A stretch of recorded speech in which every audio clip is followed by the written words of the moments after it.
Welcome to EPG Pathshala. Today, in this module, we are going to talk about environmental history in India. This is the first part of the series of 3 modules on environmental history in India. In this part 1, we are going to talk about ecology and society in pre-colonial India. This module looks at environmental history. It would also introduce the concept of environmental history and would present the concerns that are voiced in several anthologies that have appeared till date. In this module, we would discuss how has environmental historians looked at past during the phase prior to the arrival of colonialism in India. After this module, in second part on environmental history in India, we would discuss the environmental history writing during the period from 1750 to 1947. In third module, we would talk about concerns articulated by environmental historians about the model of development embraced by post-colonial India and its rulers. While much of the environmental history writing has appeared in last 3 decades, the last module would discuss post-colonial events till the moments of worst industrial disaster, that is Union Carbide gas leak in Bhopal in December 1984. The period 1985 to the present moment is looked at as a contemporary social and environmental movements in modules wherein we discuss contemporary social movements. Ecology and society in pre-colonial India. An introduction to environmental history reader published recently by Center for Science and Environment terms environmental history as a relatively recent innovation compared to political history or economic history or the history of cultural institutions and practice. This introduction traces the origin of the term environmental history in the United States and attributes its first usage to historian Roderick Nash in the early 1970s and view the popularity of environmental movements in the 1960s as the fostering investigations into ecological aspects of the past. It credits environmental historians like Alfred Crosby, Donald Worcester, Caroline Merchant, and William Cronon as pioneers in the emerging discipline who gave the new field of inquiry direction by asking key questions about relations between humans and nature while they tried to understand transformations of the world's economy and world's ecology through imperialism, exploration, agricultural change, technological innovations, and urban expansion.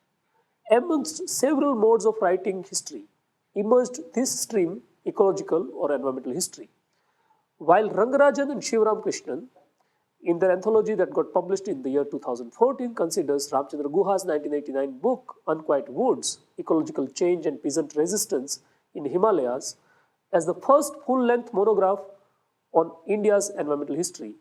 Shivaram Krishnan had pointed out in his essay that got published in 2003 that in India, this mode of history writing has been pressed to the critique of nationalized economic development that gathered momentum in the aftermath of Jayaprakash Narayan's total revolution movement of the early 1970s by David Arnold and Ramchandra Guha.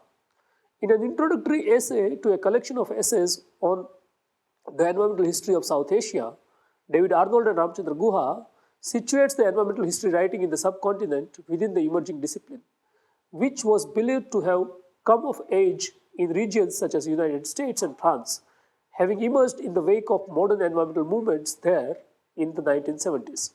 They suggested to fellow environmental historians to pay adequate attention to changes in the physical status of forests and pastures as well as changes in the social institutions governing their use. They had lamented that the great rivers of this subcontinent that exercised such a definitive influence on the natural environment had not received scholarly treatment that they deserved. Irfan Habib, in his book Man and Environment, The Ecological History of India, discusses how during medieval period the ports in Gujarat showed the influence of the seashore changes, moderate as they might be. Habib states that, and I quote, the earliest known port of Gujarat was Bhrigukach or Barigaza or the Periplus, medieval and modern Bharuch, situated near the mouth of Narmada river. By the end of 14th century, the passage of the sea seems to have silted up so much that the trade shifted to Khambat, what Britishers called Kembe, situated at the head of Gulf of Kembe. In time, the sea began to retreat from here too, and Goga on the Saurashtra coast began to serve as the anchorage from where the sea ship's cargo was ferried over to Khambat. Finally, in the 17th century, Surat near the mouth of Tapi decisively supplanted Khambat as the major port of Gujarat. Its position was strengthened by the formation of discovery of deep undersea hollow close to the coastal village of Suhali near Surat, where large ships could now drop anchor. In a similar fashion, Irfan Habib cites the example of Kosi River in Bihar as an illustration to show how the great expanse of northern alluvial plains, themselves created by millions of years of silt deposition by rivers, and myriad channels in which the rivers flow, remaining subject to immense changes. Habib adds that while the Kosi must have shifted its channels unchecked in medieval times, the history of those events is not traceable in our records.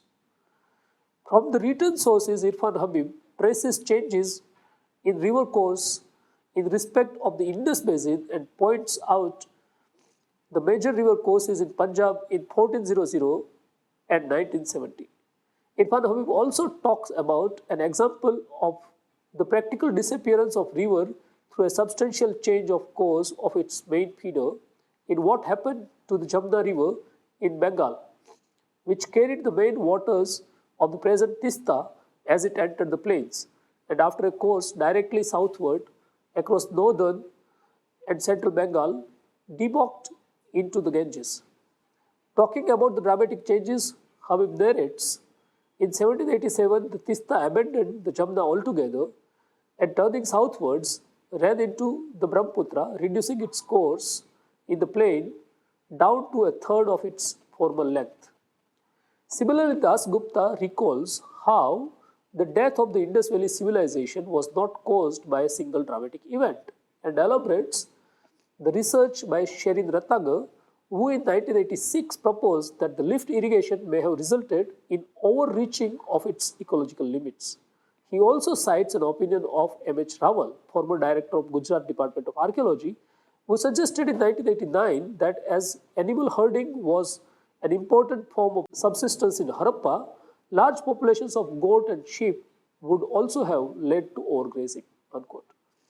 David Arnold and Ramchandra Guha had also outlined the urgent task for fellow travelers by appealing them to opening up the time frame for the discussion of environmental changes to take long-term developments into account rather than merely to concentrate upon the developments of the past century or so.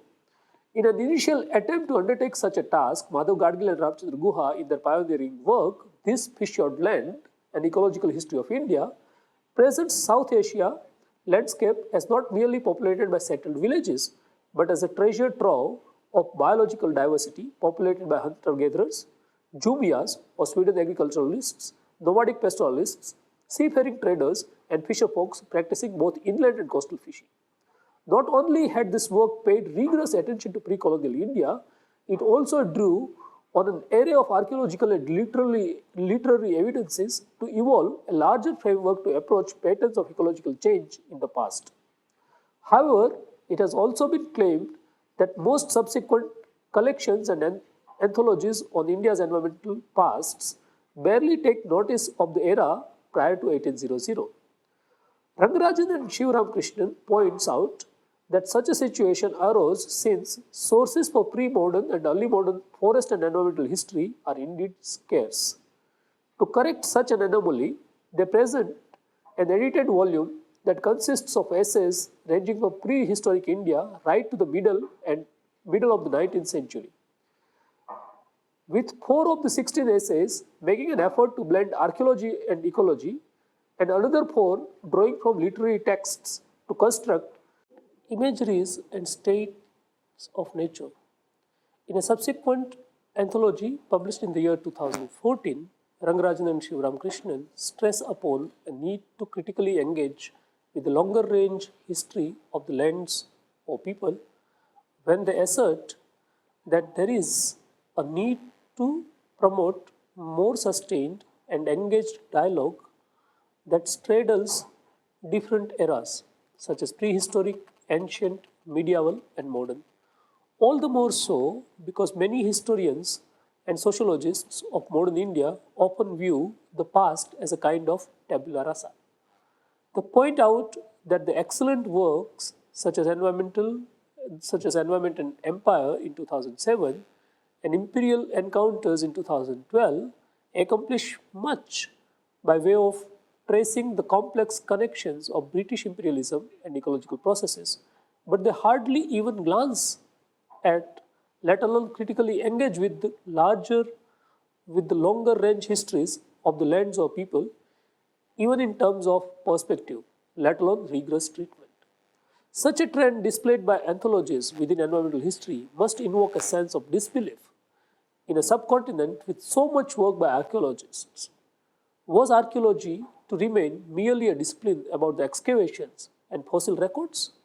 Wouldn't environmental history draw upon the knowledges that it offers us to reconstruct the contours of society and ecology in Neolithic and Mesolithic India, as well as climatic changes during ancient and medieval period in India?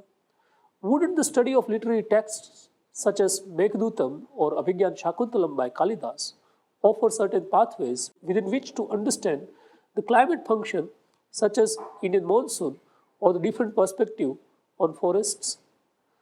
Wouldn't the ancient and medieval streams of writing history explore themes that would offer insights for those pursuing environmental history?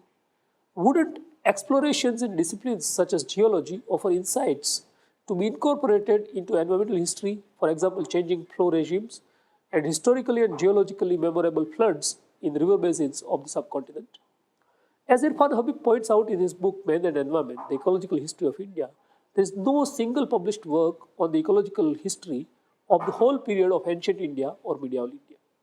Habib points out that D.D. Kosambi's An Introduction to the Study of Indian History that got published in 1956 is important for a student of environmental history, since Kosambi has paid much attention to ecological factors while analyzing historical developments. Shayan Bhattacharjee in 2014 looks at ancient Indian literary texts such as Arthashastra, Shatapatha Brahmanas, Vedas, Manusmriti, Brihad Samhita, Ramayana, Mahabharata, Raj Tarangini, and archaeological evidences to elaborate on how these texts reflected the concepts of forest ecology and conservation in a sustainable manner. Bhattacharya argues that in the Indus Valley civilization, several characteristics of city planning and social structure showed environmental awareness.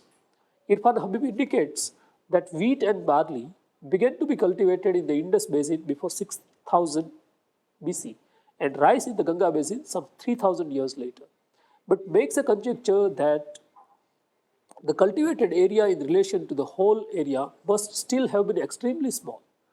He also talks about the findings from archaeological site at Mehergarh, which suggest that in period from 5000 to 4000 BC, an addition of braid wheat and short wheat to the races of wheat cultivated. Also at this site we find signs of the first act of domestication of a major fiber plant in the old world, in the domestication of cotton. Side by side to these archaeological evidences suggesting cultivation were those which suggest pastoralism as an important feature of Neolithic evolution. Irfan Habib talks about the earliest evidence of goat domestication at Levant in Syria and Palestine, datable to before 8000 before BC, and the domesticated sheep appearing there around 7000 BC. And similarly in the Indian subcontinent at Mehergarh in the period 7000 to 5000 BC. Both the wild goats and wild sheep, apparently captured from the neighboring hills, are represented in the bone remains, but so is the domesticated goat as well. Habib adds that there is also a significant evidence suggesting that the sheep was domesticated here, as a gradual reduction in its skeletal size is seen. However, the more crucial development turned out to be domestication of cattle.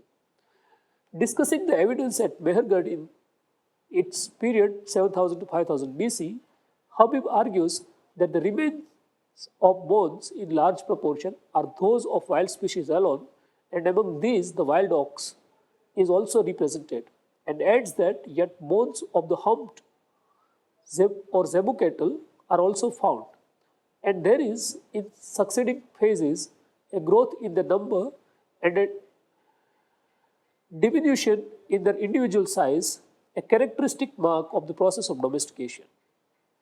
Talking about the other bovine of India, the water buffalo, Habib states that curiously, the early archaeological evidence for buffalo domestication does not come from Gangetic Basin, where from the conditions of natural environment one would have expected it, but from northwestern India, from Kashmir Neolithic 2000 to 2005 BC, and from Indus culture sites of Balakot near Karachi and Dholavira in Kutch of about the same date.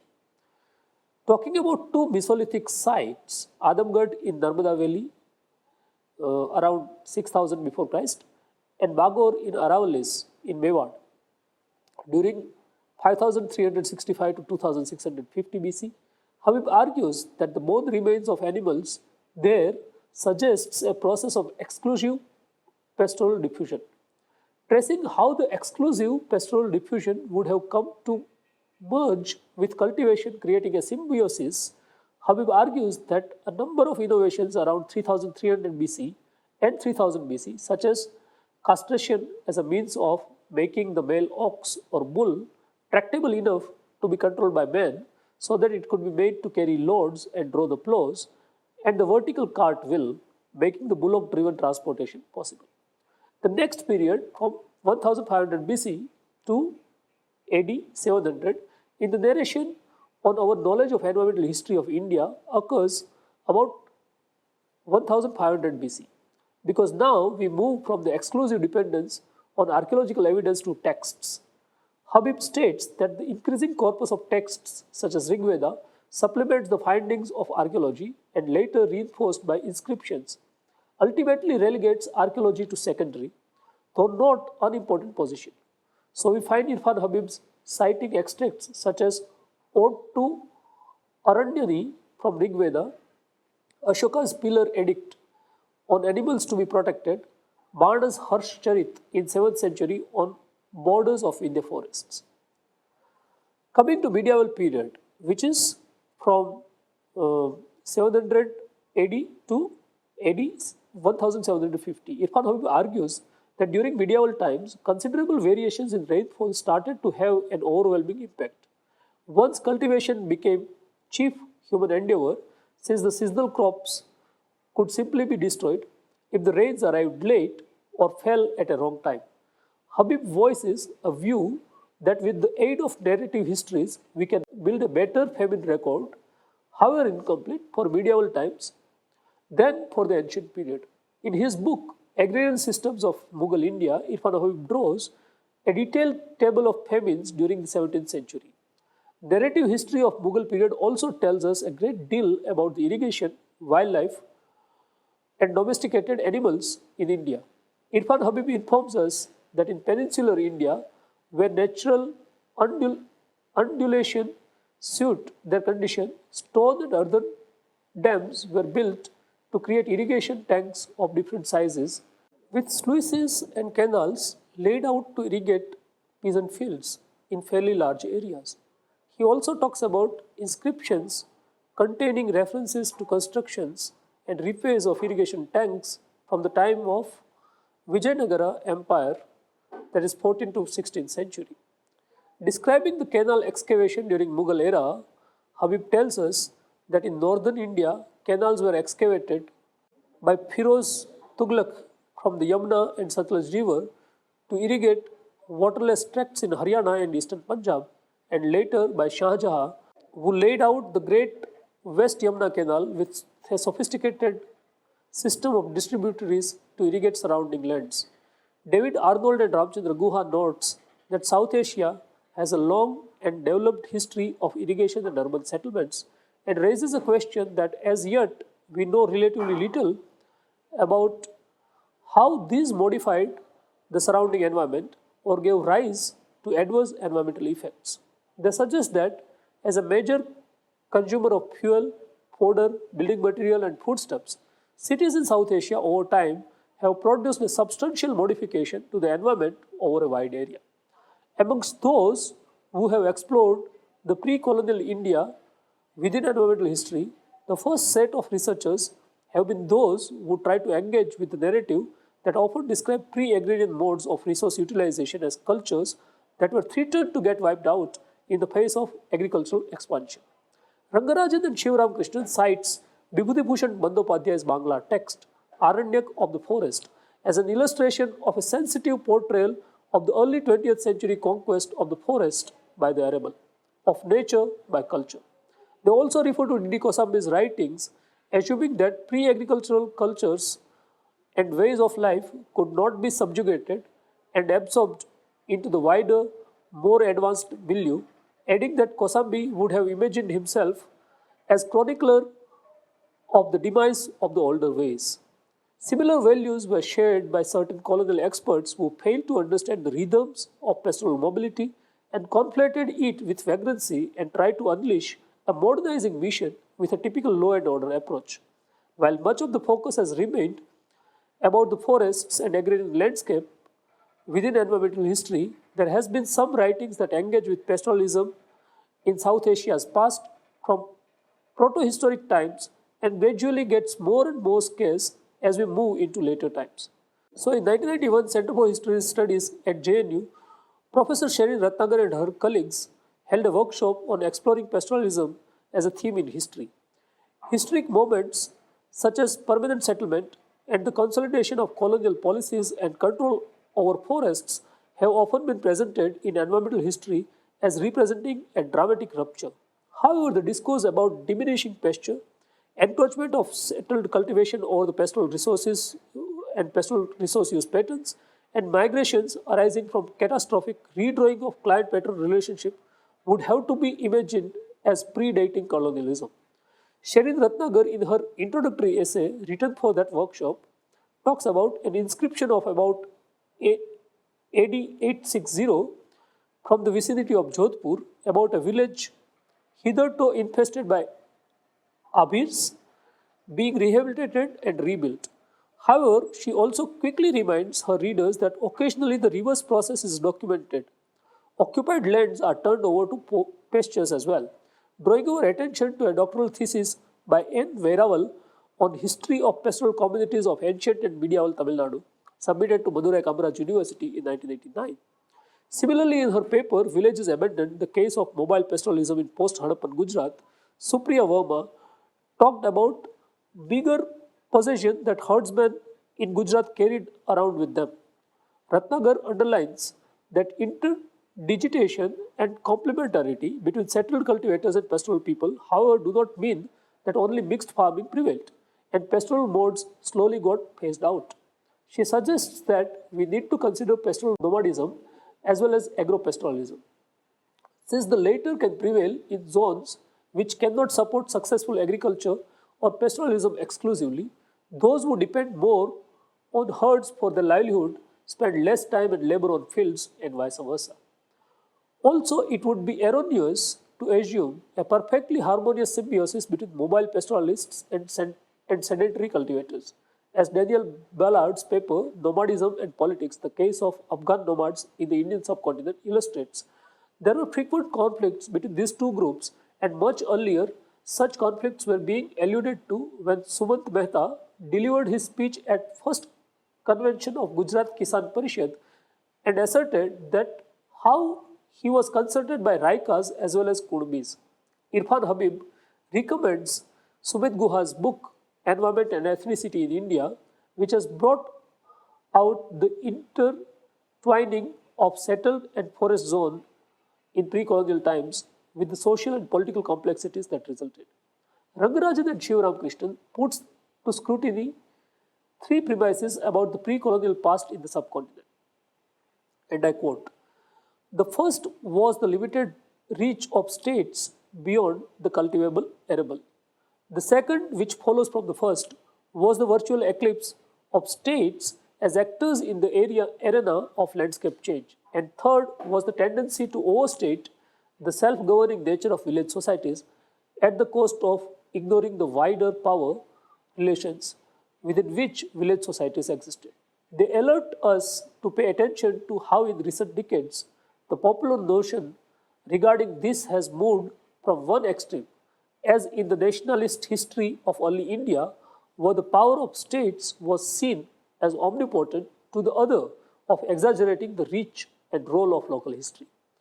They remind us about the fervent plea voiced by historian Niladri Bhattacharjee at conference titled Ecological History and Traditions, organized by Center for Science and Environment in March 1997, wherein Bhattacharjee argued strongly against taking on board a view of the state as invisible or absent and of local elements being the prime players.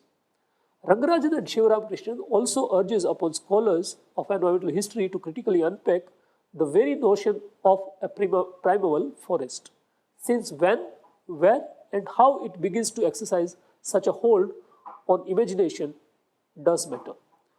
In recent years, there have also emerged narratives that make an effort at imagining and painting a golden past when the resources didn't go beyond natural limits. Recent studies of literary texts and myths, however, present accounts of the human and nature relationship, which might not always have been harmonious or ecologically sensitive. A. Whitney Sanford presents the mythological story of Krishna's elder brother, Balram, to present how he related to the river Yamuna and the agro-pastoral landscape around Mathura and Vrindavan.